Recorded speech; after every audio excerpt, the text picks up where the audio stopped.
दोस्तों, क्या आपको पता है चांद पर इंटरनेट क्यों लगाया जा रहा है?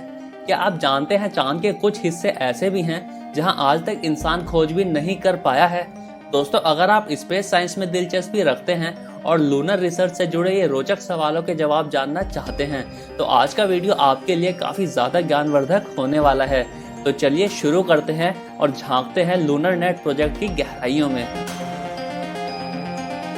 दोस्तों, ईयर 1959 में सोवियत यूनियन द्वारा धरती से चांद पर पहले स्पेसक्राफ्ट को सफलतापूर्वक लैंड कराया गया और उसके बाद से तो जैसे चांद पर पहुंचने की एक रेस ही लग गई। हर देश चांद पर पहुंचने की इस प्रतियोगिता में शामिल हो गया और एक दूसरे से कंपटीशन में लग गया। ईयर 1969 में तो नासा ने चांद पर पहली बार इंसानों को भी उतार दिया, जिसमें चांद पर कदम रखने वाले पहले दो इंसान बने नील आर्मस्ट्रांग और एडविन एल्ड्रिन। हालांकि 1972 के बाद से दोबारा चांद पर इंसानों को नहीं भेजा गया है, लेकिन अलग अलग देशों के रोबोटिक स्पेसक्राफ्ट को चांद की सतह पर उतारा जाता रहा है। रिसर्च करके चांद के बारे में और ज्यादा जानकारी इकट्ठी करने की रेस आज तक बरकरार है और आज भी उतनी ही तेजी से काम चल रहा है जितना कि आज से 60 साल पहले था। 7 देश चांद पर पहुंच चुके हैं, जिनमें एक हमारा देश भारत भी है और जल्द ही और भी कुछ देश चांद पर पहुंचने की कतार में हैं। इस दशक की बात करें तो काफी बड़े और महत्वाकांक्षी प्रोजेक्ट्स पर काम चल रहा है, जिनमें दोबारा इंसानों को चांद पर लैंड कराने की प्लानिंग भी चल रही है। दोस्तों, हालांकि चांद पर रोबोटिक स्पेसक्राफ्ट हम 60 सालों से भेज रहे हैं, जिनसे चांद की सतह, कंपोजिशन और हिस्ट्री के बारे में काफी कुछ जानने को भी मिला है, लेकिन आज 60 साल से ज्यादा होने के बाद भी चांद पर कुछ हिस्से ऐसे हैं जहां रिसर्च नहीं हो पाई है। दरअसल जो भी सैटेलाइट्स स्पेस में भेजे जाते हैं वो DSN यानी कि डीप स्पेस नेटवर्क के द्वारा अर्थ पर रेडियो वेव्स के माध्यम से डेटा भेजते हैं। सभी प्रकार की डिटेल्स, इमेजेस और रीडिंग्स रेडियो वेव्स द्वारा अर्थ की तरफ भेजी जाती हैं और अर्थ पर इन वेव्स को रिकॉर्ड करने के लिए पृथ्वी के अलग अलग कोने में बड़े बड़े रेडियो एंटीना लगे होते हैं जो इन सिग्नल्स को कलेक्ट करते हैं। इन रिकॉर्डेड सिग्नल्स को सीधा लैब में भेजकर वहां इनको प्रोसेस किया जाता है और फिर इनसे डेटा निकालकर उन पर स्टडी की जाती है। अब दोस्तों, देखने में तो एक काफ़ी सुलझा हुआ कम्युनिकेशन प्रोसेस नज़र आता है, लेकिन इसमें कई चैलेंजेस आते हैं जिनकी वजह से आज 60 साल बाद भी चांद को अच्छे से स्टडी करना मुमकिन नहीं हो पाया है। दरअसल जब भी स्पेसक्राफ्ट और अर्थ के बीच कुछ रुकावट आ जाती है तो सिग्नल्स को अर्थ पर रिकॉर्ड कर पाना थोड़ा मुश्किल हो जाता है।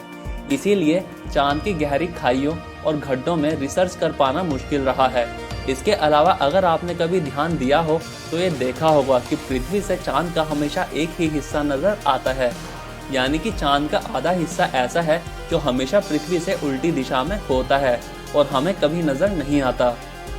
चांद के उस पूरे हिस्से पर भी आज तक कुछ खास रिसर्च नहीं हो पाई है, क्योंकि उस हिस्से से पृथ्वी पर कम्युनिकेट कर पाना आसान नहीं है। इन सभी मुश्किलों को दूर करने के लिए ही नासा ने लूनानेट यानी कि चांद पर इंटरनेट बिछाने का प्रोजेक्ट शुरू किया है। दोस्तों, आगे बढ़ने से पहले अगर वीडियो से कुछ नया जानने को मिल रहा है तो अभी के अभी लाइक भी कर दीजिए और चैनल पर पहली बार आए हैं तो फटाफट सब्सक्राइब करके घंटा भी बजा दीजिए। दोस्तों, रिसर्च में आ रही इस बाधा को दूर करने के लिए नासा ने मून पर खुद का इंटरनेट सेटअप करने का प्रोजेक्ट शुरू किया है। जैसे पृथ्वी पर इंटरनेट शब्द का इस्तेमाल होता है, वैसे चांद के इस इंटरनेट को लूनानेट कहा जाएगा। दरअसल इस प्रोजेक्ट में चांद के चारों ओर उसके ऑर्बिट में कुछ सैटेलाइट्स छोड़े जाएंगे जो उसके चक्कर लगाएंगे। ये ऑर्बिटर्स आम सैटेलाइट्स नहीं बल्कि एक नेटवर्क होगा जो एक दूसरे से कनेक्टेड होगा और सिग्नल्स भेज एक दूसरे को डेटा शेयर करता रहेगा। इससे होगा ये कि सिग्नल चाहे मून के किसी भी हिस्से से भेजा जाए वो हर ऑर्बिटर के साथ शेयर हो जाएगा, यानी कि ये एक रिले की तरह होगा जहां डेटा एक ऑर्बिटर से दूसरे ऑर्बिटर पर जाएगा और फिर उससे तीसरे पर, और ऐसे ही ये प्रोसेस चलता रहेगा जब तक उस डेटा को उसके लक्ष्य तक ना पहुंचा दिया जाए। ऑर्बिटर्स के अलावा चांद की सतह पर कुछ ग्राउंड कंट्रोल सेंटर्स भी सेटअप किए जाएंगे जो इस डेटा को स्टोर करेंगे और पृथ्वी की तरफ इसको भेजते हुए कम्युनिकेशन स्ट्रॉन्ग करेंगे। इस डेटा को अर्थ पर बने कंट्रोल सेंटर्स में कलेक्ट कर लिया जाएगा और इसी प्रकार पृथ्वी से चांद पर भी डेटा भेजा जा सकेगा। दोस्तों, मजे की बात यह है कि चांद के एक हिस्से से सिग्नल जनरेट होने से लेकर धरती पर डेटा पहुंचने तक का ये प्रोसेस काफ़ी फास्ट होगा, शायद आपके शहर में आ रहे 4G से भी ज़्यादा फास्ट। वैसे आपको एक और फैक्ट बता देते हैं कि इस प्रोजेक्ट में नासा का साथ दे रही है नोकिया, जो नासा की मदद करेगी चांद पर 4G नेटवर्क के डिप्लॉयमेंट में। दोस्तों, चांद पर इंटरनेट के इस सिस्टम को स्थापित करने में खर्चा तो काफ़ी आने वाला है, लेकिन एक बार ये प्रोजेक्ट सफल हो जाए तो इससे साइंस को एक बहुत बड़ी जीत मिल जाएगी। अभी तक चांद के आधे से भी कम हिस्से को स्टडी करने में हमें 60 साल से ज़्यादा लग गए, और इसका कारण था चांद के हर हिस्से से धरती पर कम्युनिकेट ना कर पाना। कम्युनिकेशन ना हो पाने की वजह से ही स्पेसक्राफ्ट को उन गहरे और अंधेरे हिस्सों में भेजा जाता ही नहीं था, जहां से हमें प्लैनेट्स के फॉर्मेशन के बारे में काफ़ी कुछ पता चल सकता था। लेकिन चांद पर लूनानेट नेटवर्क सेटअप हो जाने के बाद ये सभी चैलेंजेस अब खत्म हो जाएंगे। इतने ज़्यादा पैसे लगाने के बाद एक स्पेसक्राफ्ट को पृथ्वी से चांद पर भेजा जाता था, लेकिन इस एक बाधा की वजह से उसका पूरा उपयोग नहीं हो पाता था। इसके अलावा इस बाधा के कारण वैज्ञानिक लोगों को अपनी सोच पर भी नियंत्रण रखना पड़ता था और सिर्फ एक दायरे में ही सोचना पड़ता था। लेकिन लूनानेट के बाद से इन स्पेसक्राफ्ट को और बेहतर तरीके से उपयोग में लाना संभव होगा, और वैज्ञानिकों के लिए भी अब ये चुनौती खत्म हो जाएगी और वो भी अपनी सोच की सीमा को बढ़ाकर भविष्य में और भी ज़्यादा प्रभावशाली रिसर्च कर पाएंगे। दोस्तों, चांद पर इंटरनेट आने से चांद पर हो रही रिसर्च का भविष्य तो काफ़ी सुनहरा होने वाला है, लेकिन क्या आप जानते हैं कि इससे सिर्फ चांद ही नहीं बल्कि पूरी स्पेस रिसर्च में एक बड़ा योगदान मिलने वाला है। साल 2024 में नासा दोबारा चांद पर इंसानों को भेज रही है, और ये सिर्फ शुरुआत होगी चांद पर 2030 तक ह्यूमन स्टेशन स्थापित करने की।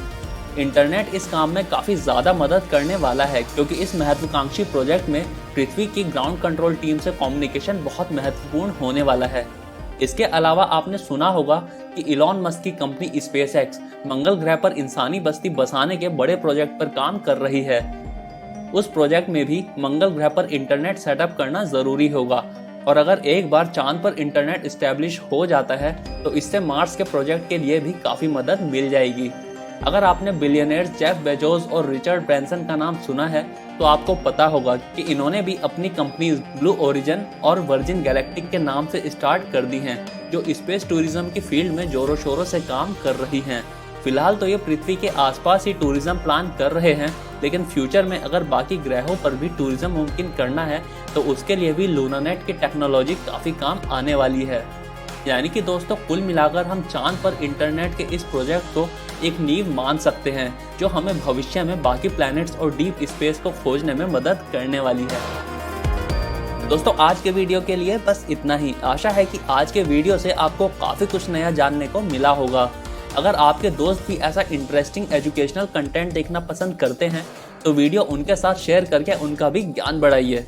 मिलते हैं अगले वीडियो में।